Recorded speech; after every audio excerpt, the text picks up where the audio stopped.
মঙ্গলচণ্ডী ব্রত বৈশাখ মাসের প্রথম মঙ্গলবারে রমণীগণকে এই ব্রত লইতে হয়। ব্রতের দিন মা মঙ্গলচণ্ডীর পুজো করিয়া তৎপরে ব্রতকথা শুনিয়া তাহার পর জল খাইবে। ব্রতকথা এক বামনীর সই ছিল এক গয়লানি। প্রতি বৈশাখ মাসের মঙ্গলবারে বামনী হরিশ মঙ্গলচণ্ডীর ব্রত করত। একদিন গয়লানি তার সইকে বললে, আচ্ছা সই, তুমি যে এই ব্রত করো, এই ব্রত করলে কি হয়?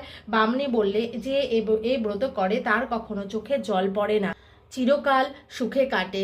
গয়লানি শোনা মাত্রই বামনীকে পেয়ে বসলো। সে বললে, সই, আমি এ ব্রত করব।